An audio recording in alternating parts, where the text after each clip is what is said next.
G'day Guam, Guam Seal Paris. Today we're at Adelup to talk to Lieutenant Governor Ray Tenorio about a very important symbol, the Guam Seal.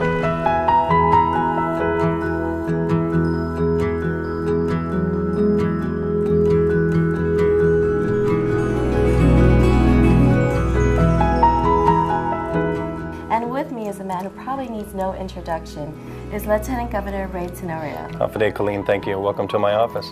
Thank you, sir, for having us. I'm glad to be here. Can you tell us a little bit about the Guam Seal? Can you tell us a little bit about its history as well as how it first was developed? Absolutely. The wife of a naval officer by the name of Mrs. Helen Paul came up with the artwork and then submitted it when they were designing the Guam flag back in 1917. The naval period here in Guam stretches back many years, and the naval presence, including the appointed naval governors and the naval officers and all the military men and support personnel that came to Guam, had a great impact on the island. Can you tell us a little bit of the difference between the coat of arms and the Guam Seal? The coat of arms itself is the interior as well as the border of the Guam Seal. So what happened was the Guam flag was first designed with all of the elements in place, minus this language that you find on the border. So the coat of arms is essentially the Guam Seal without language around the edge. So what you see in the center of the Guam flag is the coat of arms. When you put the language here, which is the previous language of the Guam Seal, which is the Great Seal of the Territory of Guam, and then on the bottom, United States of America, this is the previous version of the Guam Seal. The current version, which the language has been changed, is Great Seal of Guam, Tanu Iman Chamorro, Land of the Chamorros. Why make that change? Why was that important? It was done, I believe, by legislation to change it to reflect more of the emphasis on the land. You know, Tanu Iman Chamorro is land of the Chamorros as opposed to the United States of America. We all know that we're part of the United States family. But the Great Seal, the territory of Guam, I think, was put in to emphasize the island as opposed to being a territory or a colony of the United States. So I think that is the evolution of the language. The Guam Seal essentially, as I said, is all of the language.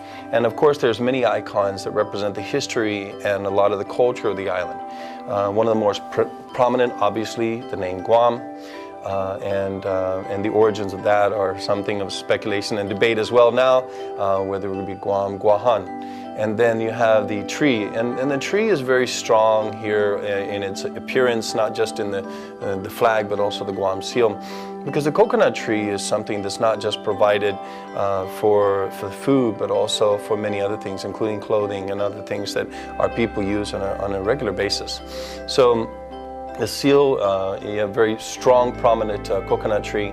And then, of course, you see the land. And, you know, there's a great bit of information about whether or not this was the Two Lovers Point, or what a lot of people think, which is Retidian Point, because Retidian Point really stands out at the end of this series of peaks that you see along the cliff or the edge of the island from the perspective where it was taken. It was believed to have been taken from the river.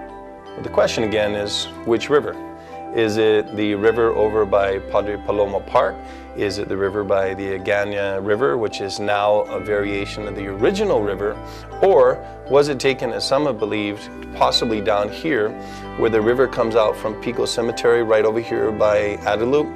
Because some people have speculated that the Naval Officers Club was here in Adelup. And of course, Helen Paul, the one who designed it, probably was at that Naval Officers Club and could have gotten a very good perspective of Retidian Point and that coconut tree perhaps that was on the mouth of that river as opposed to the Agana River. So there's a lot of speculation about where it really was derived from. Going on, the proa is a very strong symbol of the ingenuity and the ability for the Chamorros who crafted this design and were able to move from island to island to involve themselves in trade and commerce and be able to set up other families in the Northern Mariana Islands as well as other places. And they were very agile. Finally, of course, the sea, which is below the land and the horizon point, which is fed by the river, whether it be any one of the three that I mentioned earlier, is a strong thing as well, because it's the way by which many of our people have been able to survive and have access to fresh water so that they can take care of their daily needs for generations of Chamorros.